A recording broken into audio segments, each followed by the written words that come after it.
Hey friends, Sleepy here, and welcome to a brand new discussion video. Today's topic is all about the Xbox 360, and I wanted to talk about why I love to play and collect for the Xbox 360. Thought this would make a great topic for us to discuss. So if you would like to participate, feel free to leave a comment talking about the Xbox 360. If maybe this is a topic you feel like, man, I should film a video response because there's just too much to say and a comment just won't do it justice, feel free to film a video response. I'd love to watch it and check it out. I just ask you let me know about it so I can watch it, because I would hate to miss it, as I'm not always alerted by YouTube when buddies upload video responses. And then I will post a link to your video response as a comment, and I'll pin it up there so other people can check it out as well. But I have just been an absolute fan of the Xbox 360 ever since it launched back in November 22nd of 2005, and I actually went to the midnight launch, and I was one of only 5 people who went to that GameStop because they only got 20 consoles in at that store. And thank God my buddy worked there, and I pre-ordered it literally the day they announced that you could pre-order the 360 consoles. I went down to that store and I pre-ordered my Xbox 360 console, so I was guaranteed to get one thanks to my buddy, and because I was one of the first people. I was actually the 5th person to pre-order the console, so I was guaranteed to get one. And I was really glad that I did, because I have loved the console ever since that day. I actually still have an old fat Xbox 360 here. Now this is similar to the one that I picked up on my pre-order. However, that one sadly died because of the red ring. Now my brother actually did fix it, and I actually still have it. A lot of times with the red ring of death, it was simply that like the thermal paste failed on these, and it would make the console overheat, and that's why the three red rings would go up. My brother has always been someone that's really been techie, and he actually was able to repair it for me. So I do still have that old 360, but it's boxed up in storage at my parents' somewhere in one of the boxes in there. I'm not sure where exactly it is, but we still have it, but it's not one that I actually use. So this is actually my 3rd one of these older original style Xbox 360 consoles. I had another one, a second one that I got after that one had broken, and that one also met a sad fate, and it happened because my dad had come over to visit me with my parents, and I was playing a game, and my dad was walking by the TV. He didn't see the console was on the floor, which, you know, is kind of stupid keeping it there, but that's where I had it, and my dad accidentally kicked it. It fell off the little table thing I had set up in the front, and it broke my console. There was a disc in there, and I got all messed up, and so my dad felt really bad, and so he actually went to Walmart that night and got me the Xbox 360 arcade unit, which is this, and I just slapped my hard drive on there, and I've had this console ever since. And that happened back in 2008, as this console was manufactured in September, and he got me that in November when that happened. So I still have this old Xbox 360 from 2008, and it still works like a champ. I do need to take it and do some cleaning, though, because the fans in the back are a little messed up. Now, these ones did not have wireless built in, so you had to buy the little wireless adapters for them, which I do have for it. But I absolutely love having this classic 360 console. Now, of course, they are pretty loud and stuff, and I would recommend getting one of the newer models, which I'm going to share with you here. Which I also have a few of these Xbox 360 Slim models as well. These are much superior to the old ones, so I have 2 of these. There was also a 3rd version called the Xbox 360E models, and those look similar to like the Xbox Ones at the time, so like what the Xbox One console looked like, and that's why they made them like that towards the end of the console's life, so that they could be similar looking to that. But I think this is one of the ones that looks the absolute best. Has a lot of great ports and stuff in the back. Your USB has the built-in wireless, and then the little hard drives actually, let me find where that's at on this one. The hard drives would actually plug in to here instead of having the big bulky thing on the top.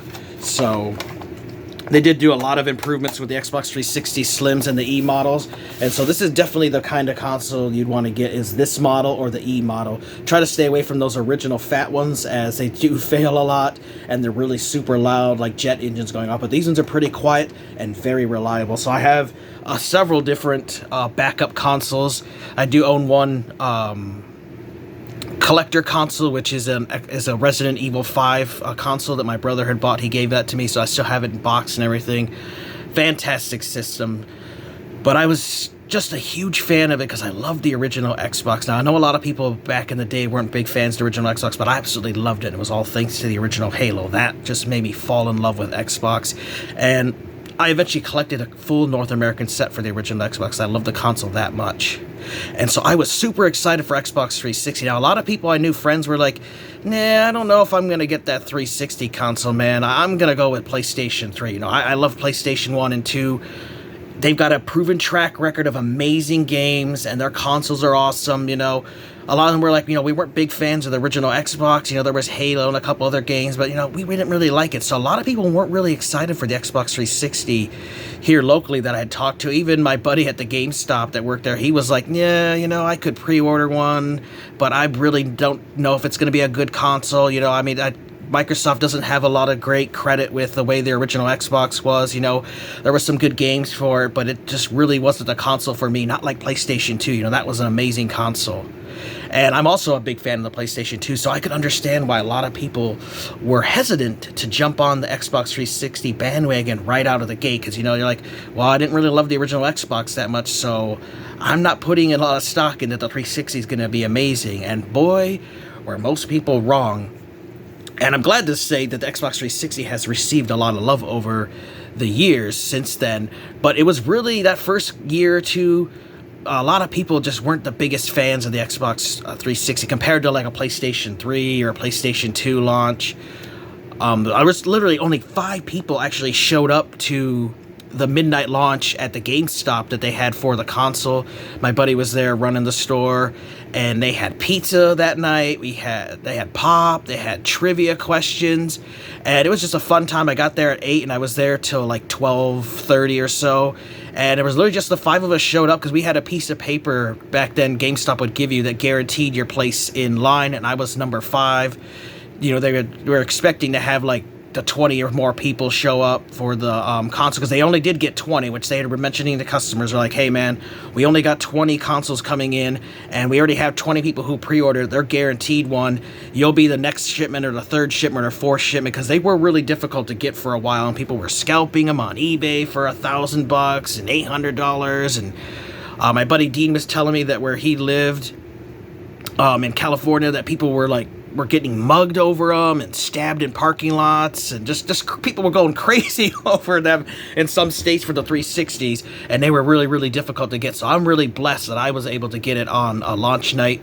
I did buy a game the week before from GameStop. They sold Need for Speed Most Wanted a week before the console came out, because I knew that I wanted to get a game that I was going to enjoy and play for a few months, because I wasn't going to go crazy and buy a ton of games, because the console, you know, was so pricey at the time. You know, I got the 20 gig model that came with the hard drive. They had the arcade one that didn't come with it, but I wanted to get that arcade version, so that was the one that not the arcade, I mean the premium one with the silver thing and the 20 gig hard drive. That's the one I went with. I wanted to make sure that I had a hard drive, and I was really excited for, you know, the Xbox Live, because I loved Xbox Live in the original Xbox. So that was the model I went with, and I'm really glad that I got that, because they had 10 of the ones that came with the hard drive, and they had the 10 that did not come with the hard drive. So I'm really glad I got that. It also came with a cool little remote control that was only included in the first few years of the Xbox 360 consoles. Eventually they made you have to buy, but it came with a little mini one, which is cool, a DVD remote, because it had DVD playback. And it was amazing too that, unlike the original Xbox, the 360 did not need a special little dongle plug-in, because Microsoft did that for the original Xbox because of licensing issues. It was cheaper to sell the little thing for $20 with the remote that you paid for the license without having to include it with every console. It saved Microsoft a ton of money, but by the time the 360 came out, you know, there wasn't as big of an issue with DVD playback, because pretty much every console at that point was doing it, so Microsoft just included it for the 360. So it was great to be able to play your DVDs on the console as well. So I just, you know, had loved the console. It was just really fun going there. That midnight launch with just the 5 of us was interesting, because I got to take home a couple pizzas, because they were expecting a lot more people, even though they only had so many pre-orders available, and they were telling customers they actually thought they were going to get like 100 people or more, but literally 5 of us showed up. So I went home with 2 large pizzas, and I went home with a couple 12-packs. My buddy, who was my roommate at the time, was with me there, and so him and I had a great night of pizza and playing games. I played the Need for Speed Most Wanted. That was one I bought at launch, And then I also went and rented games from Blockbuster. I rented that Call of Duty 2. Oh man, that game was so awesome. I loved it. It was so amazing too at the time. Obviously now the graphics would be a little dated, but in 2005 it was amazing. Throwing those smoke grenades, fighting the Germans, and seeing how the difference from the old original Xbox and PS2 to the 360 was such a huge leap in graphics, so I absolutely loved it. And so I rented several of the launch titles. I eventually did buy more games after that. But that Need for Speed Most Wanted was a game that I just absolutely loved, and I just played it for months. It just was a really fun game. I just loved playing through the story and racing. It just was an amazing experience. And I've got a few games here I'm going to share with you guys, just talking about some of my favorite games that I've bought and played over the years. First up, we've got a personal favorite of mine on the Xbox 360. It's a racing title, and it's the last one in this series. It's part of the Tokyo Extreme Racer series, but this one's called Import Tuner Challenge. Such a fantastic game. If you love the Tokyo Extreme Racer series, this was the last game released, but it didn't go under the Tokyo Extreme Racer name anymore. They changed it to Import Tuner Challenge. I don't know why they did it, but if you actually ever played the first Tokyo Extreme Racer, it actually says Import Tuner Challenge presents, or Import Tuner Magazine, something like that, presents Tokyo Extreme Racer. So it actually started out talking about Import Tuner on the very first game, but this one is just fantastic. It does everything that the previous Tokyo Extreme Racer games did. It just improves everything. The graphics and everything get a huge improvement, handling everything. It's a fantastic game. Sadly, this game is pretty uncommon, has just skyrocketed in the price in the last 5 years, so it's really tough to get, but if you can get it for a fair price, I recommend it. Now, sadly, this is not backwards compatible. I wish this was. This would be amazing playing it on the Series X, as it would get a huge boost in the graphics and performance, but still, if you love the Tokyo Extreme Racer games, get Import Tuner Challenge. You'll love it. It's the final game they released in this series. I would love for this series to get revived someday, but I don't think it's going to happen. Love that one.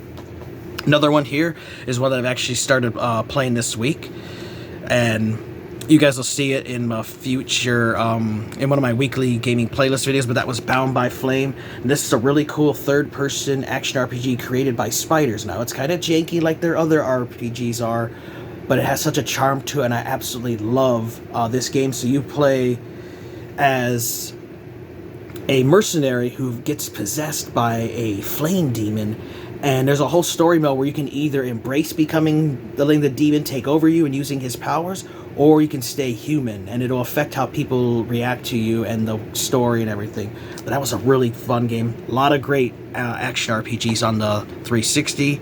Another one here, this is a fantastic first-person shooter, was called The Darkness. Now, obviously, this is not exclusive to 360, but this is the one I played it on. I absolutely loved this game. It had the mechanics of using light, and you had these cool darkness powers to you. Just a really cool. You played as Jackie. He's a guy part of the mafia, and gets betrayed by them and goes on a path of vengeance and delves into some really dark stuff. But it was a really fantastic first-person shooter, and I absolutely loved it. And I also loved the second Darkness game as well. Really good. Another one here, another favorite horror title is Splatterhouse. This game is amazing. It takes, if you guys have played the old Splatterhouse games that were on the TurboGrafx 16 and Sega Genesis and stuff, and it brings it into a modern world with a 3D perspective and combat. This game did not get the best reviews at the time, but it was really fantastic. You can actually unlock the old games as well by beating the game. A lot of violence, there's nudity in the game, and it was just absolutely amazing. I'm really glad to have this. This game is fantastic. It did eventually get a port into 8th gen consoles as well.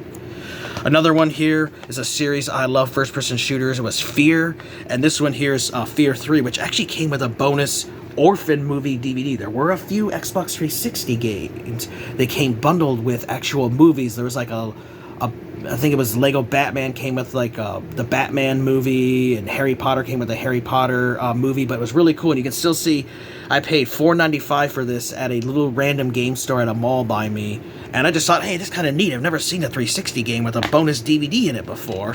Hey, I might as well pick it up. And these copies of games that have come with the DVDs have really skyrocketed in price because they had really small production runs. But it's just really neat. I loved the Fear games. I played all 4 Fear games. There's the Fear plus the expansion pack, then Fear 2 and 3. I absolutely loved them all, beat them, and I beat them more than once. Fantastic first-person shooter that really fucks with your head and does all kinds of really cool stuff. Really awesome.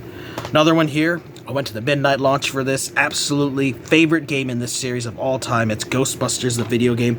I have the GameStop exclusive version. I got this on the midnight launch. And because I pre-ordered it, I also got it to pick up a cool Ghostbusters video game t-shirt, which I still have in the closet.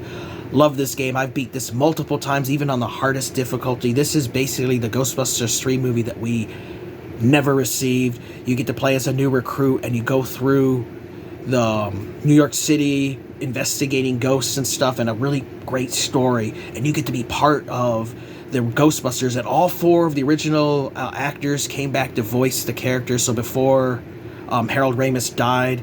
So this is just a fantastic game. You've got to play Ghostbusters video game. This did get an 8th gen port as well, but I really love the old 360 version. Such a fantastic game. Another game here that I put in hundreds of hours, no lie there, over the years, and I still have even played it a few months ago, and that is the Elder Scrolls 4 Oblivion. This was a collector's edition. I got this at Target on launch day. I worked there, and so I was able to pre-order a copy. Target really didn't do pre-orders at that time, but you know, since I worked there and I knew the guy in electronics, he held a copy for me, so I was guaranteed to get one. Absolutely loved this game. Bought all the DLC for it. Fantastic third-person and first-person RPG. Just absolutely love this game. Just hundreds of hours into one character. I probably put like 600 hours into this game over the years. That's how much I loved it. And did absolutely everything I could in the game and all the stories and exploring, and just had a blast with it. Love Elder Scrolls series, especially Oblivion. It's my second favorite, right after Morrowind, as far as this series go. Loved it. Another one here. Love this series as well. Went to all the midnight launches for it, but that was the Gears of War series, and this is the Gears of War 2 Collector's Edition, which I got on launch night. I also have Gears of War 3 Epic Edition and Gears of War Collector's Edition, as well as regular copies of these as well. I used to love playing these games multiplayer. I love playing the Horde mode. The campaign, of course, is where it was for me. I loved the campaigns in these. This was just a personal favorite series of mine for the 360. If you have an Xbox 360 and you've never experienced the Gears series, I recommend you get all 4. They're all very cheap games now. They have a fantastic story that you should definitely play. If you're an Xbox 360 fan, you've got to have Gears of War series in your collection. Love those.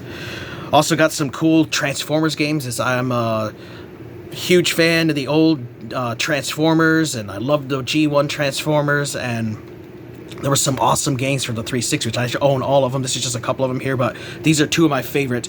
Transformers War for Cybertron, where this takes place with the Autobots fighting the Decepticons on Cybertron. So before like all the movies and the shows and stuff happen is when this game takes place. Really awesome games. This one's been going up in price as well. Really good game though. Highly recommend it. Love it. And the other one here is Transformers Fall of Cybertron, and I even have the version that came with the slipcover, which is kind of hard to get today. But these 2 Transformer games are just amazing. I love all the Transformers games on the Xbox 360. I highly recommend all of them. There's I think it's 10 total Transformers games on the 360. I own all of them now. I bought the last one I needed last year to complete my set. Even the movie ones, I loved them all. I just love the third-person adventure with the Transformers universe. It's just a fantastic series, but there's just so many more games too. I have almost 700 Xbox 360 games in my collection, and this year I've been working on finishing off my list because sadly the marketplace for the Xbox 360 is shutting down at the end of July. So once we hit August, the marketplace is gone and you can never buy any more digital copies of games unless they're backwards compatible, and a bunch of DLC and stuff is going to be gone as well. A bunch of DLC and even games have been delisted over the years as well, so there's some games you'll never get to buy, like Spec Ops The Line, already delisted. So if you don't have a physical copy, you cannot buy it ever again from the Microsoft Marketplace. So this year I've been working on getting the last stacks of the Xbox 360 games that I really want for my collection. Some of them have been kind of pricey because of everybody's going crazy for the 360 right now. It's a really popular console to collect for, And so a lot of these uncommon titles are jacking up in price. I'm just glad that I have most of the games I already want, with, you know, an exception of a few that I'm still trying to pick up, but I've been selling off a bunch of my unwanted games to help pay for these Xbox 360 games this year. And so you guys will see in my next pickups video the rest of these Xbox 360 games that I want to have in my collection, because of that 700 games, there's not a single title on the 360 in my collection that's a junk title or filler title to me. There might be some games people might say, oh, I don't like that game, you know, like you might not be a fan of Transformers and be like, oh, I would never add that to my collection, you know, which I can understand. Every game's not for everybody, but for me, there are 700 games in my Xbox 360 collection almost, and I have either played or want to play all of them at some point. So none of them are junk titles to me, or trash titles. Like, I love my NBA 2K series. I've been playing that since the Dreamcast days. So I have all the NBA 2K games from the 360, and I've played through pretty much all of them, at least a season mode or two. So I love having those in my collection. Not everybody's into certain sports games, so they might not enjoy having those in their collection, but I absolutely love it. So I don't have anything that's garbage that's just for collecting purposes for me, for 360. All ones I want to play. So that shows you, like, how many good games are in that library. You know, I have like 700 games I want to play and experience or have already played. So I got rid of all the filler garbage titles, the sports games, because at one time I was thinking of maybe going for a complete 360 set, and then I just decided, you know, let's not do that goal anymore. It's going to be too expensive. I'm going to fill with too many garbage games that I don't want. So I sold off all that unwanted junk and just sticking to the ones I really want to play and experience. But it's amazing how many good games were for the 360. Just so many games. There was tons of digital-only titles as well, arcade games. And then I loved that some games, like Gears of War, would have DLC for them. Race car games would have race packs where you could add new tracks and cars. And it just was a really fantastic time. You know, 7th gen is when developers took risks. You know, you would get games like Bound by Flame. Then, you know, we don't get games like this anymore, as the major companies don't want to take risks on titles like they did in the 360 days. You know, they want guaranteed money. We'll just make Gears of War 32, you know, just make another Halo, you know. They don't want to try a new IP because they're worried they're not going to sell, so they don't really take any risks. But that's how some of these franchises were born, though, for us, was because they decided to take risks back in the day. And I feel that truly that 7th gen was the peak of gaming, personally, for me and for the gaming industry. And ever since we got into 8th gen with the PlayStation 4 and the Xbox One, gaming has just kind of started to go downhill, and then we are where we are now with 9th gen gaming, which is not that great.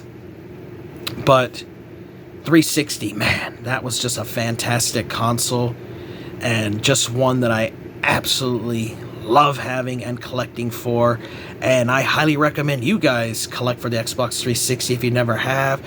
Most of the games are fairly cheap, and unless you're going after a couple of some of those uncommon titles.